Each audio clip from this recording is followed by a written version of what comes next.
जय श्री श्याम दोस्तों। आज हम आपके लिए लेकर आए हैं एक ऐसी सच्ची कहानी जो सिर्फ एक संघर्ष की गाथा नहीं बल्कि एक टूट चुके परिवार की दोबारा उठ खड़े होने की मिसाल है। ये कहानी है उस पिता की जो महामारी के बाद अपने बच्चों की स्कूल फीस तक नहीं दे पा रहा था, उस माँ की जिसने अपना हर गहना गिरवी रख दिया लेकिन कभी हार नहीं मानी, और उन मासूम बच्चों की जिन्होंने सिर्फ एक गुल्लक में अपने बाबा श्याम के लिए पैसे जमा करने शुरू किए। ये कहानी है कानपुर के एक साधारण लेकिन साहसी परिवार की, जिन्होंने जब इंसानों से उम्मीद छोड़ दी तो श्याम बाबा की शरण में चले गए।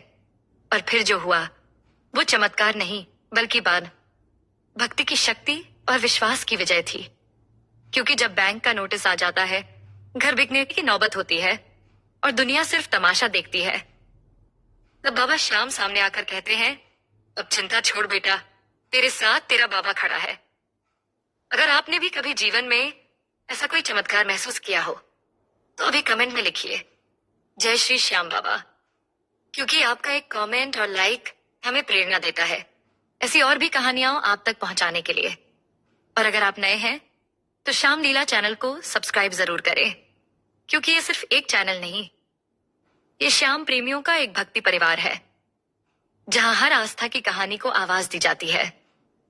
जय श्री श्याम। ये कहानी है कानपुर के पास के एक साधारण परिवार की, जहां रहते थे महेश अग्रवाल, उनकी धर्मपत्नी राधा देवी और दो छोटे बेटे यश 10 साल का और आरव 6 साल का। यह परिवार न अमीर था न बहुत पढ़ा लिखा, लेकिन उनके पास था ईमान, मेहनत और एक अटूट आस्था श्याम बाबा पर। महेश जी का घर किसी महल जैसा नहीं था, लेकिन उस घर की हर दीवार, हर दरवाजा, हर कोना बाबा श्याम की भक्ति में डूबा हुआ था। घर के आंगन में तुलसी के पास लटकी रहती थी एक छोटी सी माला, और दीवार पर टंगी बाबा की वो तस्वीर जिसे हर सुबह राधा जी फूल चढ़ाती थी। महेश जी कहते थे, ये घर मेरे दादाजी ने अपने खून पसीने से बनाया है, इसे इतिहास बनाकर जीऊंगा। 2020 में महामारी ने जब देश को झकझोरा तो उसका सबसे पहला असर छोटे दुकानदारों पर हुआ। महेश जी की कपड़े की छोटी सी दुकान, जो मोहल्ले में विश्वास का नाम थी, धीरे धीरे सुनसान होने लगी। बाजार बंद, उधार बाकी लेन देन रुका हुआ, और ऊपर से बच्चों की स्कूल फीस, घर का राशन, दुकान का किराया, सब महेश जी की आत्मा को तोड़ने लगा। जब हालात काबू से बाहर हुए तो महेश जी ने बैंक से 2 लाख का लोन लिया, लेकिन वो पैसा भी सिर्फ बिल चुकाने में ही चला गया। फिर उन्होंने पत्नी के गहने गिरवी रखे और दुकान फिर से खड़ी करने की कोशिश की, लेकिन बाजार वैसा ना रहा। धीरे धीरे कर्जदारों की कतार लंबी होने लगी, और एक दिन बैंक से नोटिस आया, आपका लोन डिफॉल्ट में जा रहा है, मकान की कुर्की हो सकती है। महेश जी रात रात भर जागने लगे, और राधा देवी चुपचाप बाबा की तस्वीर के सामने रोती रहीं। अब घर के दरवाजे पर हर दिन कोई ना कोई आता, बिजली वाला बिल मांगने, माल वाला उधारी मांगने, या फिर बैंक वाला कागज पकड़ाने। एक दिन राधा जी ने देखा, उनके 6 साल के बेटे आरव ने अपने स्कूल बैग में एक गुल्लक रख ली है। पूछने पर उसने मासूमियत से कहा, माँ, मैं भी पैसा बचाऊंगा ताकि हमारा घर ना बिके। उस दिन राधा देवी अंदर से टूट गईं, और उसी रात उन्होंने बाबा से कहा, अब तेरे चरणों में छोड़ रही हूं सब कुछ, अब जो होगा वो तू जाने, मैं नहीं लड़ सकती अब। फाल्गुन आने वाला था, बाबा की 11। राधा जी ने कहा, मैं खाटू जाऊंगी, चाहे उधारी लेकर ही सही। महेश जी ने कहा, अब कैसे, अब हालत सही नहीं है। पर राधा देवी ने जवाब दिया, अब बाबा ही कुछ कर सकते हैं और कोई नहीं कर सकता। मुझे एक बार सिर्फ उनके दर्शन करने हैं, बस एक बार। किसी तरह टिकट कटवाया, और राधा देवी और परिवार आंसुओं के साथ खाटू श्याम धाम के लिए निकल पड़ी। खाटू पहुंचते ही वो बाबा के दरबार में गईं। वहां हजारों भक्त थे, लेकिन उनकी नजर सिर्फ एक ही जगह पर थी, बाबा की आंखों में। उन्होंने आंखें बंद की और बिना बोले रोती रहीं। ना कोई मांग, ना कोई शिकायत। फिर बस एक वाक्य बोली, बाबा, बस मेरे बच्चों की छत मत छीनना, बाकी तू जान। खाटू से लौटे अभी मुश्किल से 2 दिन ही हुए थे। घर का माहौल थोड़ा शांत तो जरूर हुआ था, पर आर्थिक तंगी अब भी वैसे ही सामने खड़ी थी। बैंक का कर्ज, दुकान का उधार, और घर खर्च। हर चीज भारी लग रही थी, लेकिन उस यात्रा के बाद महेश जी के चेहरे पर अब भी एक अजीब सी शांति थी। महेश जी और राधा देवी अब भी बाबा के दर्शन की बातों में खोए थे। बाबा का निशान, चंदन प्रसाद और खाटू की मिट्टी अब भी उनके घर के मंदिर में सुगंध फैला रही थी। तभी एक फोन आया। भाई साहब, मैं रमेश बोल रहा हूं, बिहार से। कभी आपसे 80,000 लिए थे और फिर संपर्क नहीं कर पाया। आज आपके बारे में सुना, दिल कांप गया। कल सुबह ही आदमी भेज रहा हूं पूरा पैसा लेकर। अब मेरी हालत सुधर गई है, माफ कर दीजिएगा। महेश जी स्तब्ध रह गए। मन ही मन बोले, बाबा ये सब तेरी ही लीला है। और कुछ देर तक बस बाबा का नाम लेते रहे। जय श्री श्याम, तू सब जानता है। फिर उसी शाम एक और अजीब घटना घटी। महेश जी का एक पुराना व्यापारिक पार्टनर, जो उन्हें धोखा देकर अलग हो गया था, जिससे महेश जी को कभी बहुत नुकसान हुआ था, वो अचानक घर आया। बैठते ही बोला, भाई मन को शांति नहीं मिली। अब हालात सुधरे हैं। जो नुकसान तुम्हें हुआ था उसका हिस्सा चुका रहा हूं, चाहो। लेकिन ये तो सिर्फ शुरुआत थी। खाटू से लौटे कुछ ही हफ्ते हुए थे और महेश जी की दुकान में जैसे क्रांति आ गई। अब दुकान में हलचल दिखने लगी। पुराने ग्राहक लौटने लगे, नए ग्राहक बिना बुलाए आने लगे। पहले दिन 3 ग्राहक, फिर 7, फिर 12। फिर एक दिन ऐसा आया कि दुकान में जगह कम पड़ने लगी। फिर आया वो दिन जब महेश जी ने अपने पुराने छोटे दुकान को बड़ा करने का निर्णय लिया। खाटू से लाए गए निशान को उन्होंने अपने नए शोरूम के मुख्य द्वार पर लगाया। श्याम बाबा का चित्र दुकान के केंद्र में विराजमान हुआ। और फिर जो हुआ वो किसी चमत्कार से कम नहीं था। पुराने वेंडर्स ने क्रेडिट पर माल देना शुरू किया। बैंक ने बिना ज्यादा दस्तावेजों के नया लोन अप्रूव किया और महेश जी की दुकान अब एक भव्य कपड़ों के शोरूम में बदल चुकी थी। स्टॉक लगातार खत्म हो रहा था, तो महेश जी ने ठान लिया अब खुद ही कपड़ों की मैन्युफैक्चरिंग भी करेंगे। अब वो सिर्फ एक व्यापारी नहीं थे, बल्कि इलाके के सबसे भरोसेमंद और सफल उद्यमी माने जाने लगे। और राधा देवी, वो हर सुबह बाबा के आगे दीपक जलाकर कहती, हे श्याम, तूने जो हमारी लाज रखी है उसके लिए 100 जन्म भी तुझे समर्पित करें तो कम है।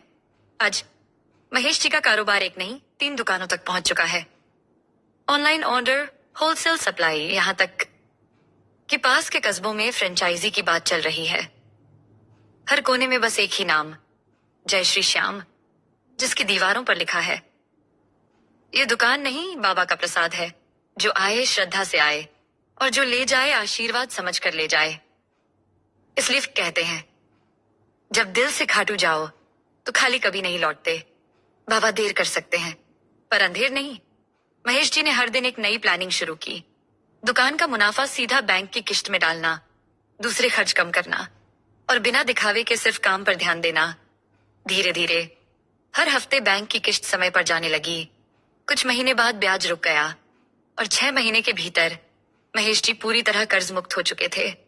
और आज खुद की साड़ियों की मैन्युफैक्चरिंग शोरूम, 3 जिले में थोक डीलर, ऑनलाइन ऑर्डर शुरू और एक नाम बन गया, श्याम वस्त्र भंडार। महेश जी की बात आज भी वही रहती है।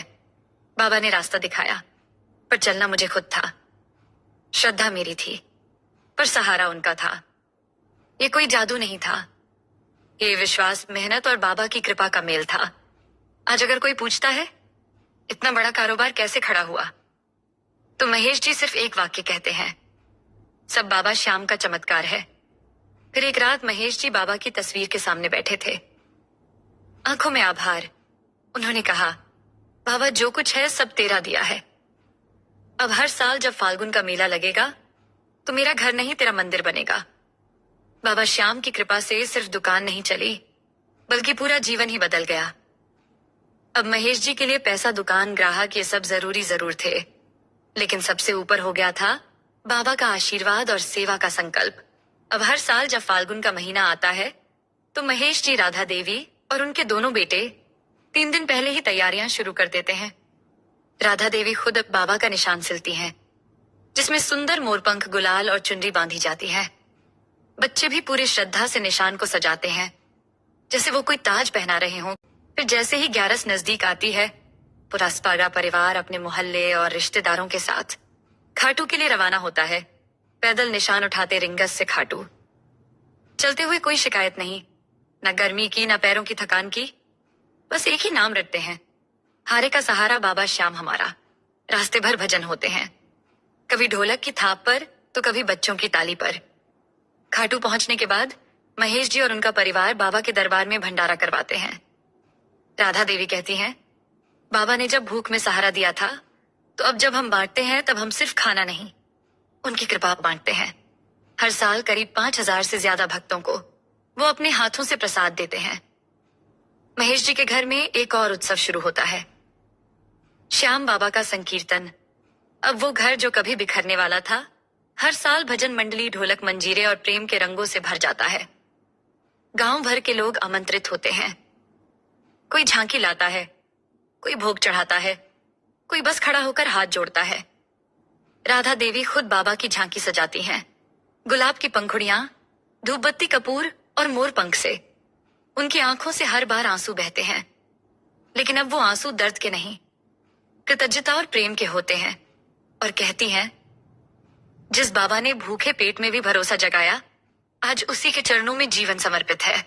और अब जब आपने ये सच्ची घटना पूरी सुन ली, तो एक बात शायद आपके दिल में भी गूंज रही होगी कि जिंदगी में हार आखिरी पड़ाव नहीं होती, बल्कि वो तो श्याम बाबा की लीला की शुरुआत होती है।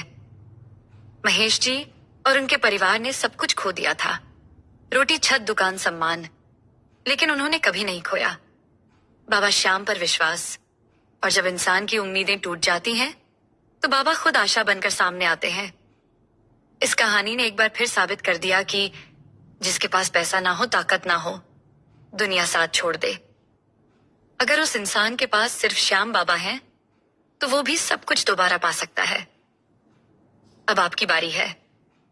अगर आप भी आज किसी परेशानी, संघर्ष या अकेलेपन से गुजर रहे हैं, तो बस एक बार दिल से बाबा को पुकारिए। खामोशी में भी वो आवाज सुनते हैं, अंधेरे में भी वो उजाला करते हैं, और हार के बाद भी वो नया रास्ता खोलते हैं। एक विनती, अगर आपके जीवन में कभी श्याम बाबा ने चमत्कार किया हो, तो कमेंट में अपनी कहानी जरूर लिखिए, क्योंकि आपकी कहानी किसी और टूटे हुए इंसान के लिए नई प्रेरणा बन सकती है। अगर ये कहानी आपके दिल को छू गई हो, तो लाइक जरूर कीजिए। ये सिर्फ एक क्लिक नहीं, ये बाबा श्याम की महिमा को और आगे पहुंचाने की सेवा है।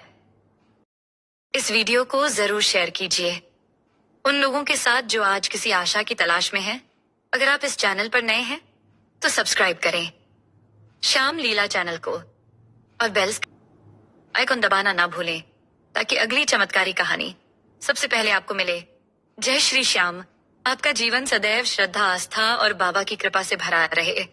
हम फिर मिलेंगे एक और सच्चे चमत्कार के साथ। तब तक याद रखिए, हारे का सहारा बाबा श्याम हमारा।